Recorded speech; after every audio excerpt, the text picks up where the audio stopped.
Hello students, welcome to physical chemistry class. आज हमारा topic है half life of first order, second order, third order reaction. इन तीनों की आज हम हाफ लाइफ पढ़ेंगे कि हम किस तरह हाफ लाइफ फाइंड आउट कर सकते हैं। सबसे पहले हमारे पास फर्स्ट ऑर्डर रिएक्शन है। हाफ लाइफ का हमारे पास मतलब होता है कि 50% जब रिएक्शन प्रोसीड हो चुका होगा, यानी 50% रिएक्टेंट जब प्रोडक्ट में कन्वर्ट हो चुके होंगे, दोनों की कंसंट्रेशन कितनी होगी, 50-50 रिएक्टेंट की भी और प्रोडक्ट की भी, तो वो हमारे पास हाफ लाइफ होती है। उसके लिए हम टी को क्या करते हैं, कंसीडर करते हैं टी हाफ, टी 1/2 से लिखेंगे और एक्स जहाँ भी आ जाएगा उसको हम a/2 लिखेंगे, यानी ये भी हाफ होगा 1/2। इसका भी मतलब यही है। फर्स्ट ऑर्डर रिएक्शन की हमारे पास इक्वेशन थी ये वाली, ये मे बी इक्वेशन नंबर 5 थी आपके पास। KT is equal to natural log a divided by a minus x. इस इक्वेशन को सबसे पहले हम रीअरेंज कर लेंगे। इसमें से t को हम अलग कर लेंगे और k कांस्टेंट को हम दूसरी साइड पे ले जाएंगे। t को अलग क्यों किया, क्योंकि हम हाफ लाइफ फाइंड आउट कर रहे हैं, यानी टाइम फाइंड आउट कर रहे हैं कि जब 50% रिएक्शन हो गया तो वो कितने टाइम में प्रोसीड हुआ, कितना वक्त उसको लगा। हम टी को अलग इसलिए कर रहे हैं क्योंकि टी हमने ऐसे समझे फाइंड आउट करना है। तो टी को इधर ही रहने देंगे और के को दूसरी साइड पे ले जाएंगे। के इस साइड पे मल्टीप्लाई हो रहा था, उस साइड पे जाके डिवाइड हो जाएगा, 1 डिवाइडेड बाय के बन जाएगा। बाकी आपकी वैसे की वैसी वैल्यूज आ जाएंगी। अब नेक्स्ट में हम इस टी को टी हाफ लिखेंगे और एक्स को हम a/2 लिखेंगे, यानी दोनों का मतलब हाफ ही है। लास्ट इक्वेशन में हमने टी को क्या लिख लिया, टी 1/2 यानी टी हाफ। इसी तरह हमने x की जगह पे क्या पुट कर लिया, a/2 पुट कर लिया। उससे नीचे वाली इक्वेशन में आप देखेंगे कि t 1/2 वैसे का वैसे इज इक्वल टू 1/k वैसे का वैसे, नेचुरल लॉग वैसे का वैसे, ऊपर वाला a वैसे का वैसे। नीचे चेंजेस हुई हैं, क्या हुआ है, a में से हमने माइनस कर दिया, a/2 माइनस कर दिया।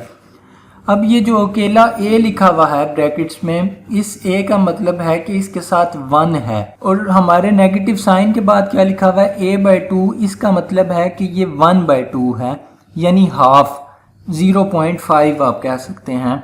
इस 1 में से अब जब हम ये हाफ निकालेंगे, जब ये 0.5 निकालेंगे तो कितना बचेगा, 0.5 यानी हाफ ही बचेगा। वो हाफ हमने ये लिख लिया, यानी ये a और माइनस ख़त्म हो जाएगा क्योंकि a के साथ 1 है। उस 1 में से हमने ये हाफ निकाल दिया, पीछे हाफ ही बच गया। ये a/2 यानी 1/2 ऐसे कह लें, आपके पास से बच गया। ये जो a था ये ऐसे ही आप समझें कि इनिशियल कंसंट्रेशन थी जो 100% थी, माइनस हमने उसमें से उसकी हाफ कंसंट्रेशन कर दी कि जब 50% प्रोडक्ट में कन्वर्ट हो गया तो उसके बाद कितना बच जाएगा, वो 50% बच जाएगा। ये a/2 शो कर रहा है कि 50% बच जाएगा, यानी हाफ बच जाएगा। इस इक्वेशन में आप देखेंगे कि ये ऊपर वाला a नीचे वाले a से कैंसिल आउट हो जाएगा, तो हमारे पास ये वाला नीचे वाला एक्सप्रेशन बच जाएगा। 1/k वैसे का वैसे, नेचुरल लॉग वैसे का वैसे, और ये a से काट के पीछे 2 बच गया हमारे पास। ये नेचुरल लॉग और 2 मल्टीप्लाई हो रहा है 1 के साथ, तो ये 1 से मल्टीप्लाई होके वही रहेगा, नेचुरल लॉग 2/k आ जाएगा हमारे पास। ये नेक्स्ट में लिखा हुआ है।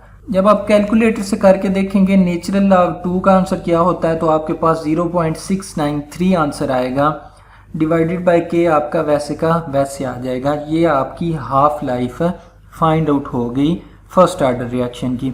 इसी तरह सेकंड ऑर्डर रिएक्शन की भी हमारे पास है। ये हमारे पास एक्सप्रेशन था KT is equal to x divided by a into a minus x, हमने जो सेकंड ऑर्डर का फाइंड आउट किया था। अब इस t को सेपरेट कर लेंगे क्योंकि इसको फाइंड आउट करना है। k को दूसरी साइड पे ले जाएंगे, इधर मल्टीप्लाई हो रहा था, दूसरी साइड पे जाके डिवाइड हो जाएगा। नेक्स्ट में आप x को a/2 कंसीडर करेंगे और t को t 1/2 कंसीडर करेंगे। तो इस इक्वेशन में हमने x is equal to a/2 और t is equal to 1/2 put कर दिया, तो हमारे पास कुछ इस तरह का एक्सप्रेशन बनेगा। इस इक्वेशन में हम सबसे पहले क्या करेंगे कि इस ब्रैकेट्स को सॉल्व करेंगे। इस ब्रैकेट को बिल्कुल पीछे फर्स्ट ऑर्डर रिएक्शन की तरह सॉल्व करेंगे। a minus a divided bye 2, हमें पता है इस a के साथ 1 है और ये हमारे पास 1/2 है, यानी हाफ है। 1 में से हम हाफ निकालेंगे तो पीछे हाफ बच जाएगा, यानी इन ब्रैकेट्स में आपके पास क्या बच जाएगा, a/2 बच जाएगा। अब ये a/2 ऊपर वाले a/2 से कैंसिल आउट हो जाएगा, पीछे नीचे क्या बच जाएगा, सिर्फ ये बाहर वाला a बच जाएगा। अंदर वाला a और माइनस पहले कैंसिल हो गए, आपके पास हमने माइनस कर दिए इसमें से, पीछे a/2 बचा था, उसको हमने ऊपर के वाले के साथ कैंसिल कर दिया। आपके पास नीचे a बचा है सिर्फ और 1/k बचा है। 1/k के साथ a मल्टीप्लाई हो जाएगा तो हमारे पास 1/ka आ जाएगा। ये आपके पास हाफ लाइफ का एक्सप्रेशन आ गया। इस इक्वेशन को हम इस तरह नीचे बॉक्स वाली इक्वेशन की तरह भी लिख सकते हैं। ये जो ब्रैकेट्स के बाय 2 है ये रिप्रेजेंट करता है कि ये सेकंड ऑर्डर रिएक्शन की हाफ लाइफ की इक्वेशन है आपके पास, यानी ये वाला सिंबल है आपके पास सेकंड ऑर्डर रिएक्शन की हाफ लाइफ का। उसके बाद हमारे पास थर्ड ऑर्डर रिएक्शन की हाफ लाइफ है। इसके लिए हमारे पास हमने ये इक्वेशन फाइंड आउट की थी थर्ड ऑर्डर रिएक्शन में। ये मेरे ख्याल से इक्वेशन नंबर 5 थी हमारे पास। इस इक्वेशन में थोड़ा हम रीअरेंज करेंगे। क्या रीअरेंजमेंट इसमें करेंगे, हम इस k को t की जगह पे और t को k की जगह पे ले जाएंगे। जब k इधर से इधर गया तो इधर मल्टीप्लाई हो रहा था, इधर डिवाइड हो गया, और ये इधर डिवाइड हो रहा था, इधर मल्टीप्लाई हो गया, यानी इनकी पोजीशन रिप्लेस हुई है और कुछ भी नहीं हमने किया। उसके बाद हमने फ़र्ज किया कि t is equal to t1/2 यानी t हाफ हम लिखेंगे और x की जगह पे हम क्या लिखेंगे, a/2 लिखेंगे।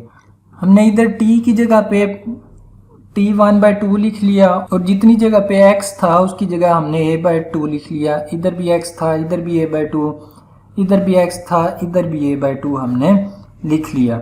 इस इक्वेशन को हमने आगे इधर लिख लिया। ये हमारे पास वो पीछे वाली इक्वेशन ही है। इसकी आप देखेंगे कि हमने ब्रैकेट्स सॉल्व करनी होती हैं। सबसे पहले ब्रैकेट्स किस तरह सॉल्व करेंगे, इस ब्रैकेट्स में जो भी वैल्यूज़ हैं इनका हम एलसीएम ले लेंगे। ऊपर वाली जो ब्रैकेट है उसका भी एलसीएम, नीचे वाली जो ब्रैकेट्स हैं उसका भी एलसीएम। ऊपर वाली ब्रैकेट्स का एलसीएम किस तरह हम लेंगे, इधर 2a सिर्फ है, 2a है तो इसका मतलब है कि इसके नीचे 1 हम लगा सकते हैं। अगर एक वैल्यू आपकी डिवाइड फॉर्म में हो और दूसरी वैल्यू डिवाइड फॉर्म में ना हो तो आप दूसरी वैल्यू के नीचे 1 सपोज करते हैं, वो हमने इधर 1 लगा लिया। बिल्कुल नीचे इसी तरह आपका a-a/2 है, इसकी जगह पे भी हम क्या करेंगे, नीचे 1 लगा लेंगे। इधर मिसिंग हो गई, आपने इस a के नीचे भी 1 लगा लेना है। इसका अब एलसीएम लेंगे हम किस तरह, एलसीएम हमारे पास क्या आएगा, ऊपर वाले का 2 आएगा हमारे पास, इधर 1 है और 2 है तो हमारे पास एलसीएम 2 आएगा। अब इसको सॉल्व करते हैं। 1 2s are 2 है तो उस 2s को हम ऊपर वाले 2a से मल्टीप्लाई कर देंगे तो हमारे पास क्या आएगा, 4a आएगा। तो उस 4a को हमने यहाँ पे लिख लिया। इसी तरह दरमियान में माइनस है तो इधर हमने माइनस पुट कर दिया और दूसरी वैल्यू के नीचे 2 है तो 2 1s are 2, 1 को हम इस a के साथ मल्टीप्लाई करेंगे तो हमारे पास a ही आएगा, वो हमने a इधर लिख लिया। इसी तरह नीचे जो ब्रैकेट्स हैं इसकी उनको हमने सॉल्व कर लिया। इस a के नीचे हमने 1 लगा लिया था तो 1 2s are 2 और 2 को इस a के साथ मल्टीप्लाई करेंगे तो आपके पास 2a आ जाएगा। दरमियान में माइनस है तो हमने इधर भी माइनस पुट कर लिया।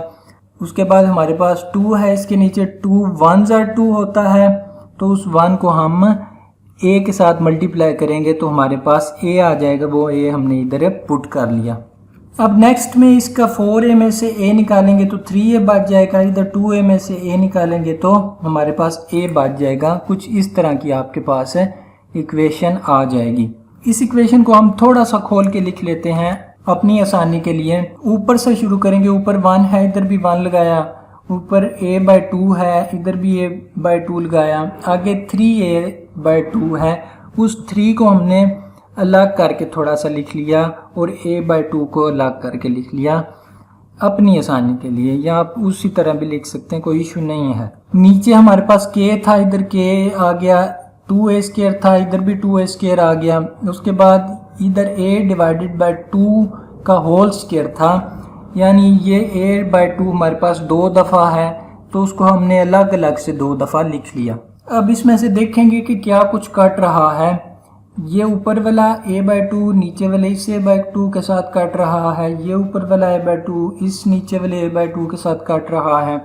ऊपर 3 और 1 बच गया, 3 1s are 3 तो ऊपर सिर्फ 3 रह गया। नीचे आपके पास 2ka² बच गया। इसमें आप 3 को 2 से डिवाइड करेंगे तो 1.5 आएगा। आप इस तरह भी इक्वेशन को लिख सकते हैं।